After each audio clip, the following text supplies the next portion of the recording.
Hey everyone, it's Cory, and no, I'm not in Disney World today. I'm actually in Los Angeles, California.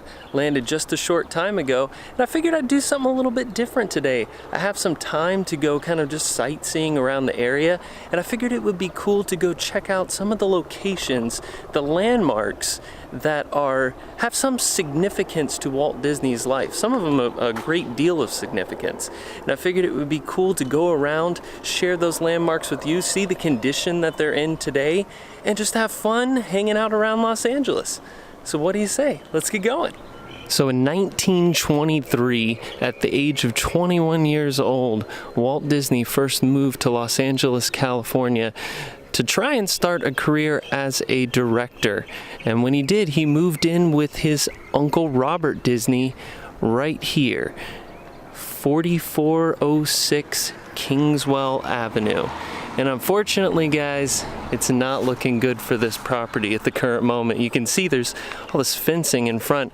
I know there was a new home buyer that bought this property a couple years ago, and there was talk about it getting demolished.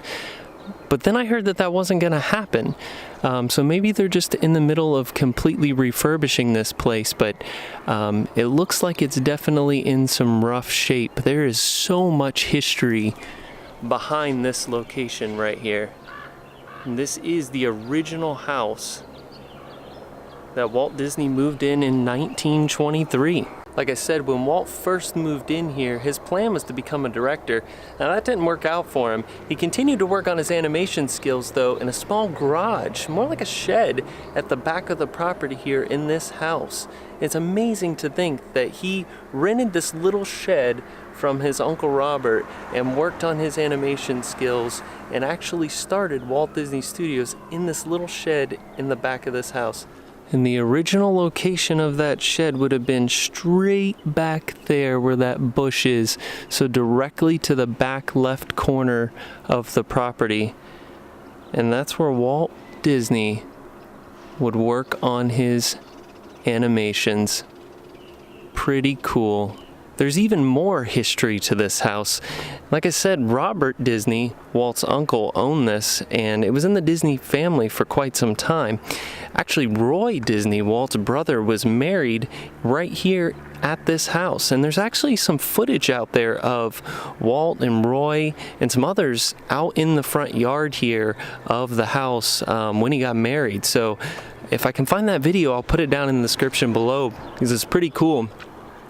Just amazing that this house is still standing here today. There's a lot of history here, and I wish it was in a better state than it is, but hopefully they're changing it for the better and gonna fix it up here. In the same year, 1923, Walt and his brother Roy decided to rent some office space here just a couple blocks down from their Uncle Robert's house on Kingswell Avenue. And they would use that to start what would be the first Disney Brothers Studios. So it was right here at the corner of this plaza, 4657 Kingswell Avenue, where Walt and his brother Roy would start what would become the first Disney Brothers Studio. Now at that time, this location was actually occupied by a real estate firm, and Walt and Roy rented some space in the back of the building here to start their studio. It was right here in this building where Walt, Roy, along with another animator, would start the Alice comedies, which would go on to be a massive success. It's kind of funny today, this is just a copy shop, and it's funny looking in the windows. They have some Disney memorabilia. Looks like an old Mickey Mouse balloon. And down here a sign saying the first Walt Disney Studios, 1923. Just a very neat location here in Walt Disney's history. Just a little building. After the major success of the Alice comedies, Walt and Roy moved their studio to a larger location on Hyperion Avenue, and it would be in this location that they'd work on the first Mickey cartoons, Silly Symphonies, and even the first animated feature film, Snow White and the Seven Dwarfs. Unfortunately, that location no longer exists, or at least the building doesn't. It's now, I think, a plaza, a shopping mall. So instead of taking the time to go to a location where the building doesn't exist anymore, I figured we would come here. We are at the Tam O'Shanter restaurant, and this is where Walt would frequently visit. With his Imagineers, they would come here and eat. It's not far from where the Hyperion studio was, so they could come here for lunch. Even after the studio moved to Burbank, Walt would still frequently visit this location. So we're gonna go in here and have some lunch, and we're gonna try our best to sit at table, I believe it's number 31, which is the table that Walt would frequently sit at as a regular customer here at Tam O'Shanter. So let's go give it a try. So I made it into the Tam O'Shanter, and I'm here at lunchtime and had no problem getting a seat at the Walt Disney table. So here's the very table that Walt would have sat at with his Imagineers and eat lunch. It's very cool. You can see they have a piece of artwork up here for table 31. And I'm here all alone. The building itself is really cool, the design. I'm back in a back room, but the restaurant itself is quite large. And here is a plaque in the table that marks this table in this location as table 31, the Walt Disney table. So I'm looking at the menu here for Tam O'Shanter, and I'm actually here at lunchtime, so this is the lunch menu. And I've been told that the prime rib is the specialty, and you actually go up to the hand-carved station and get it. So we'll head up there right now, because this place is decorated very nicely. And like I said, the restaurant is big, multiple rooms, very cool. Here's some old photos. One of Walt here celebrating the 35th anniversary of the Tam O'Shanter. So along with the multiple rooms here, there also is a pretty good sized bar up front. Here's the sandwich bar. I think I'm gonna get a prime rib sandwich.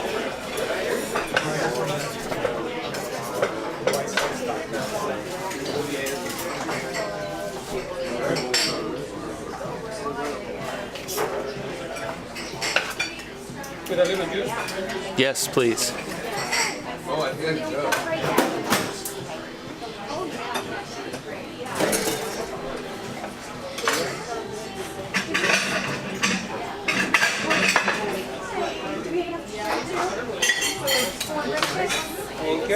Thank you very much.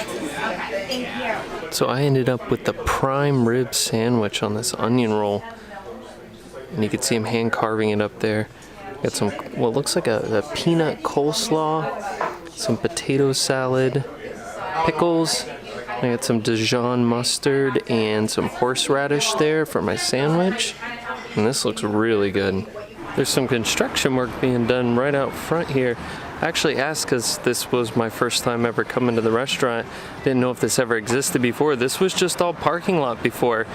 And they're adding this nice kind of courtyard area with some outdoor seating. This is gonna be really nice when it's done. I just finished up lunch here at the Tam O'Shanter, and what a cool experience. Got here a little bit late for lunch. It was about 1:30. I asked to be sat at Walt's table, and it was available. It's really cool. It's kind of in the back of the restaurant, tucked away, so it's a cool little quiet area. It was just neat sitting there, just imagining those conversations that Walt would have with his Imagineers, and how cool it would have been back then to be a fly on the wall to listen to those conversations. The food here was delicious. I had the prime rib sandwich, which you saw they have a toppings bar, has some horseradish and mustards, and the coleslaw and potato salad, both were delicious. And I saw someone else who had fish and chips that looked great. So I definitely will stop back in here next time I'm in the neighborhood for the food and just for the cool experience and atmosphere in this great restaurant. So I'd highly recommend stopping by if you're in town. So I just came out here to Griffith Park, and this is where the carousel, the merry-go-round, is, where it's said that Walt Disney basically had the inspiration to build Disneyland. And I can't get anywhere near it. They're actually filming something over there for a movie right now. And when I tried to get anywhere close to get some footage, they wouldn't let me. And they're gonna be out here till midnight. So the chances of getting to come back out here and get footage of this carousel are probably pretty limited. But I wanted to go ahead and give you guys the story anyway. So This is the carousel, the exact carousel that Walt Disney would bring his daughters to during when they were younger. And he'd come out and sit on the park bench and watch them play on the carousel. And that's when he said he was inspired to design a place where children and their parents could play together and have attractions that they could do together as a family. And that's what inspired him to create Disneyland. And so it's a really cool location and somewhere that I really wish we could have went and checked out and I could have showed you. I've been out here once before, but it's only open on the weekends, and I was here during the week, and during the week they have it all closed up, so you can't see the carousel. Right now I actually got to see it because I got close enough to see it, and then they backed me up and pulled me away. They got it all open, they've got lighting set up, they're gonna be filming out here tonight, so unfortunately I can't go over there and show you, which really stinks. Drove all the way out here, but while I'm out here, we'll see if we can go do a couple other locations. Sorry this one was a miss, but maybe next time.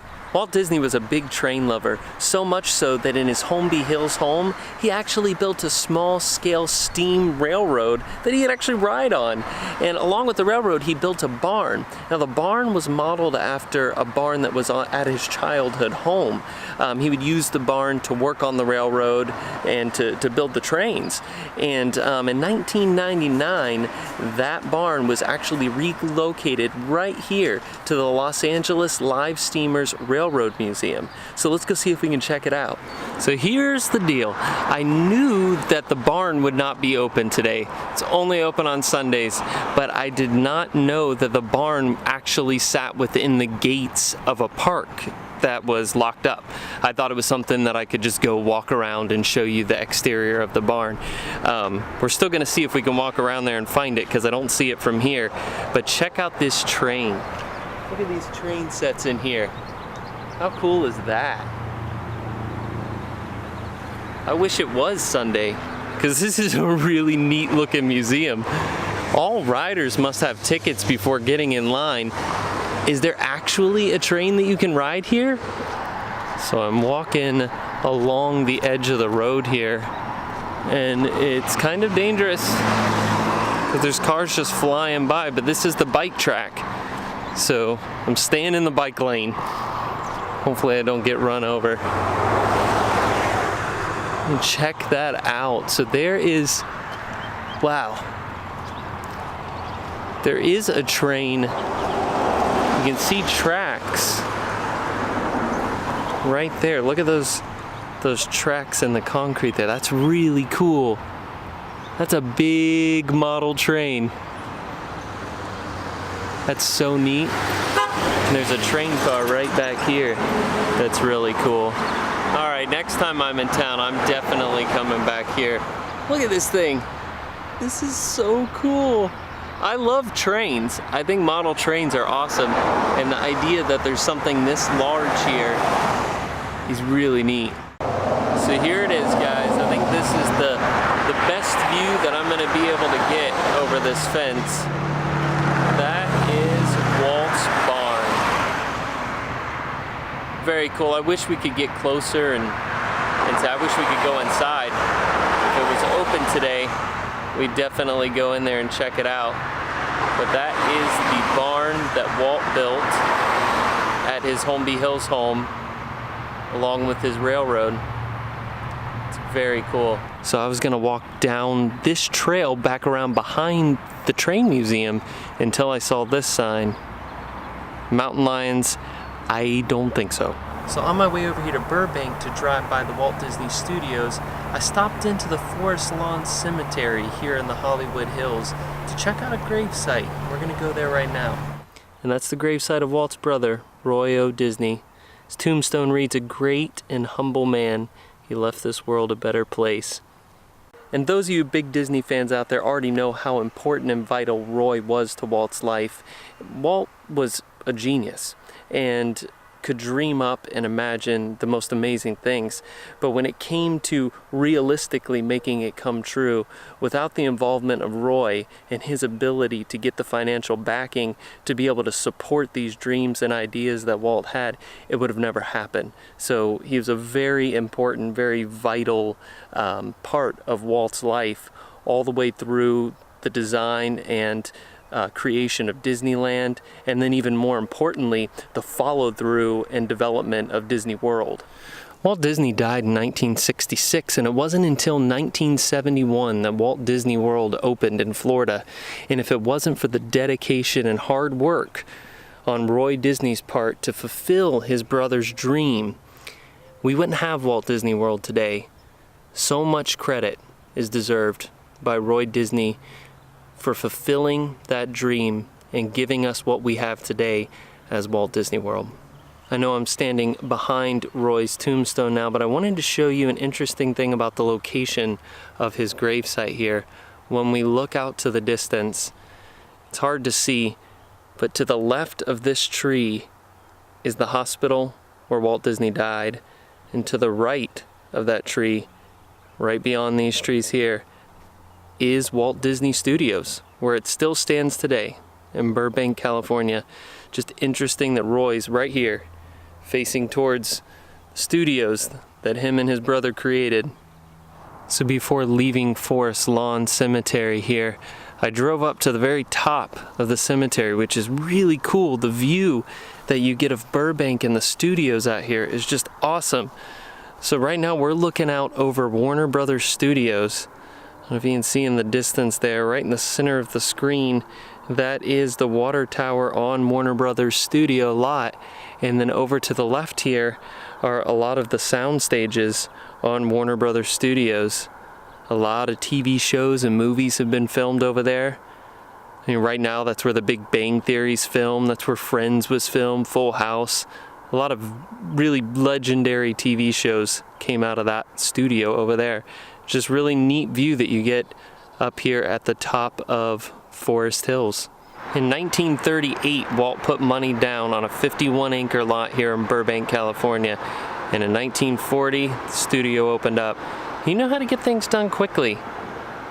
Today, the studio has a lot more going on than it did back then, but it's still impressive how quickly he was able to get this thing built. Now, what was here in 1940 is much different than the enormous compound that exists today. And it's not open to the public. The only way to get in and get a tour of Walt Disney Studios is to be a D23 member and to just come at the right time when they're doing the tours, because it's just not something that's always available. Since I haven't had a chance to tour the studios and I haven't really done a lot of research on what each of the buildings are here, I don't know exactly what building this is, but all I know is it's really cool with the 7 dwarfs holding it up. It's really neat. So I'm basically just gonna do a loop around the whole block here that encompasses Walt Disney Studios. I don't think it'll be that bad of a walk. It's 51 acres. The Magic Kingdom in its entirety is 107 acres. So it's like walking around half of the Magic Kingdom. That can't be that bad. So in 1966, Walt passed away at the age of 65. And he died right here at St. Joseph's Medical Center. Interesting thing about this location, I'm gonna believe it's this building. I'm gonna assume this is the original building, and the building over here is something that was newer. The interesting thing is the room that he died in, the hospital room that he was in before he died and when he died, was facing the studio lot. So you can see all the windows here on the back side of the hospital, and when I zoom out and flip around, this is the Walt Studio lot right here. So from his hospital bed, I've read that he could see the lot, he could see the lights turned on within the offices, and basically for the short time that he was here was doing business from his hospital bed up until the time that he passed away. And a sad day it was here at Walt Disney Studios when they got the word that Walt had indeed passed away. Buena Vista makes me feel like I'm back in Orlando. Here's another entrance to the Walt Disney Studios. And if you look from here, you can see one of the sound stages there with a Blackish billboard on it. And Blackish does film here at the Walt Disney Studios. Not sure if that is the exact soundstage that they film in, but they do film in one of the sound stages here. So it's cool looking through the gates here. You can see the soundstage actually marked there as soundstage 4 and soundstage 2. I'm now on the opposite side of where I started, basically the halfway point. And this is cool. This is the Walt Disney Studios property here on the left, and there's a walkway that goes over the road over to the ABC building. That's pretty cool. So this is the main lot, and across the street is the Roy E. Disney Animation Building. It's a really neat looking building. And here's really the first good shot we've had of the water tower, the iconic water tower here on Walt Disney Studios. We've reached our final location today in our Walt Disney tour around Los Angeles, and it only seemed fitting that we end the day here at Walt's final resting place. We're at Forest Lawn Memorial Park, and we're gonna go try and find his gravesite right now. Before heading back to find Walt's gravesite, I wanted to make a stop off here to check out one more, and that's the gravesite of Mr. Michael Jackson. So Michael died in 2009 and is laid to rest here in the Holy Terrace. And this is a mausoleum that's not open to the public, so I can't get any closer than this. And he's actually laid to rest down towards the end of the building here, and we'll walk around there and check it out. But this is the final resting place of the King of Pop. Even though you can't get in the building there, it doesn't stop people from stopping by and dropping off flowers and pictures and notes, paying their respects to one of the greatest entertainers this world has ever seen, the King of Pop. Like I was saying, while the entrance to the Holy Terrace is up there on the second floor, as you come down here, Michael's actual tomb is around the other side of this buildings. So we're gonna head around underneath this archway and go over to where I believe the exact location of his tomb is. So as we come around the corner of this side of the building, this is where Michael Jackson's final resting place is located. So if I'm not mistaken, again, we're on the first floor now, and he's on the second floor. So where that vent is, that kind of rusted vent underneath that window, I believe that's the base of the tomb. So I think his tomb sits just under these windows here and sits kind of on this. This is an end cap of the building, and these windows are actually over top of where the actual tomb coffin area is. You can see here now that we've moved over a little bit, it kind of sticks out off the end of the building. So this is the far end of one of the long hallways, and that is where Michael Jackson is laid to rest, right there under those windows. So we came all the way up to the high top of Forest Hills here, and then kind of back down the other end, and that brings us to the Freedom Mausoleum. And this is where Walt Disney's gravesite is. It's not actually inside the mausoleum, but it's down in this courtyard area here. So we're gonna head up there right now. So as we come up the steps into this courtyard, you'll see there's some statues, memorials here. Can actually hear some music playing. That's cool, they're actually playing music. That was not here the last time I was here. There's some speakers over on top of those walls, playing some violin music. And there is that Freedom Mausoleum. And the gravesite of Walt Disney is over in that corner right over there. So I decided to take the long way around and come out the backside here of the courtyard. Look at this giant statue of George Washington. And as we enter back into the courtyard now, we're on the right side. As you can see, there was no way to cut across here without going up the stairs and over. So I went around the backside. But now that we're up on the stairs, we can head straight over to the back corner here. And as we come to the little gate, we make our way in.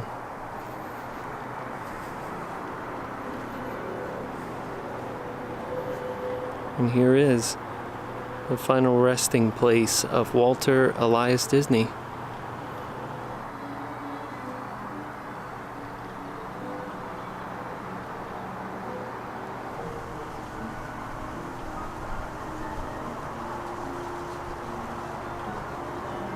statue is actually a little mermaid statue that marks the final resting place of Walt Disney.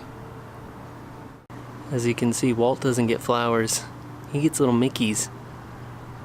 Last time I was here, there were some stickers that people had laid out.